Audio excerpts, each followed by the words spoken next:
अगली राजनीतिक खबर भी मुंबई से, जहां दो भाइयों के एक होने के बाद अब चाचा भतीजे के एक होने की खबर आ रही है। राज ठाकरे और उद्धव ठाकरे बीएमसी चुनाव के लिए एक साथ आए हैं। अब अजीत पवार और शरद पवार पुणे महानगरपालिका चुनाव के लिए एक साथ आ सकते हैं। एनसीपी के दोनों पक्षों के नेता इस बात की तस्दीक भी कर रहे हैं, लेकिन ये कोई नई बात इस लिहाज से नहीं बता रहा है कि इस नए और बहुप्रतीक्षित गठबंधन में अजीत पवार कितनी सीटें अपने चाचा शरद पवार को देने वाले हैं। सूत्रों से पता चला है, टीवी 9 भारतवर्ष को यह जानकारी मिली है कि पुणे की कुल 165 सीटों में अजीत पवार की पार्टी 110 सीटों पर लड़ना चाहती है, जबकि शरद पवार को 55 सीटें देने के लिए वो तैयार है, जिस पर बातचीत जारी है। 30 दिसंबर नामांकन का आखिरी दिन है। ऐसे में समय कम है और काम बहुत ज्यादा। चाचा भतीजा के साथ आने की खबरों के बीच महाविकास अघाड़ी में भी पुणे को लेकर बड़ा राजनीतिक फेरबदल देखने को मिला है। इस बदले हालात में कांग्रेस और शिवसेना यूबीटी ने पुणे महानगरपालिका चुनाव में मिलकर लड़ने का फैसला किया है। सूत्रों के मुताबिक कांग्रेस ने औपचारिक रूप से उद्धव ठाकरे की शिवसेना यूबीटी को गठबंधन का प्रस्ताव भेजा है। सीमित समय को देखते हुए दोनों दलों के बीच सीट बंटवारे को लेकर बातचीत तेज हो गई है। दावा यह भी किया जा रहा है कि सीट बंटवारे के बाद शिवसेना यूबीटी अपने कोटे से कुछ सीटें एमएनएस को देगी।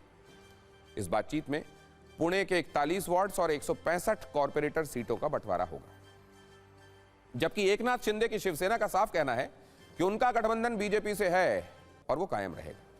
पुणे महानगरपालिका में कुल 165 सीटें हैं, जिनमें 40 वार्ड्स में से 4 और 1 वार्ड से 5 कॉर्पोरेटर चुने जाते हैं।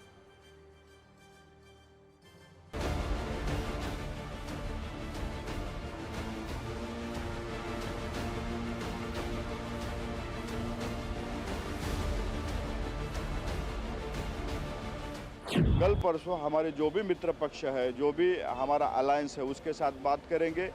उसमें अगर हमारे सम्मानजनक सीटें मिली तो उनके साथ रहेंगे। अदरवाइज राष्ट्रवादी कांग्रेस पार्टी के सामने बहुत सारे पर्याय खुले हैं, उस पर्याय पर भी विचार पार्टी के वरिष्ठ नेता करेंगे। क्योंकि उनका इनिशियल डिस्कशंस शिवसेना और बीजेपी को ऑलरेडी चल रहा था। हमारे ऊपर कुछ खास डिस्कशंस हमारे सामने या हमारे नेता के थ्रू हमें वो इन्फॉर्मेशन नहीं आई है, लेकिन क्योंकि टाइम डिले हो रहा है तो हमारे भी कार्यकर्ता हैं मुंबई में काफ़ी एक्टिव है, तो उसी तरीके से वो काम कर रहे हैं और हमारे ऊपर भी प्रेशर आ रहा है। 40 के करीब के एक लिस्ट फाइनल हो चुकी है। फाइनलाइजिंग फर्स्ट फेज़ में जो हम उनको गो दे सकते हैं अगर हमें अकेले जाना पड़े, तो उस तरीके से हमने लिस्ट अभी फाइनल। हमारा ये स्पष्ट मत है कि राष्ट्रवादी कांग्रेस पार्टी अजीत पवार का नेतृत्व अगर नवाब मलिक करने वाले हैं तो हम उनके साथ में कोई बात नहीं करेंगे, उनके साथ में किसी भी प्रकार का कोई अलायन्स नहीं करेंगे। शरद पवार यांनी त्यांच्या जीवनभर भाजप सारख्या प्रवृत्तींशी लढण्यामध्ये त्यांचं आयुष्य घालवलेलं आहे आणि विलीनीकरणाचे संकेत आहेत।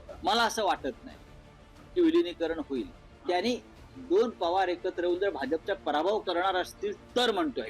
अजीत दादा के एनसीपी उसके अलग होने की वजह बीजेपी है। मुंबई शहर के लोग जानते हैं अजीत दादा आज बीजेपी के गोद में बैठे हुए। शिंदे सेना कहने के लिए तो शिवसेना शिंदे सेना है। शिंदे जी का लीडर आज भी मुंबई का हर आदमी जानता, अमित शाह उनका लीडर है। भले पार्टी अलग है लेकिन लीडर तो बीजेपी के टॉप लीडर दोनों के एक है।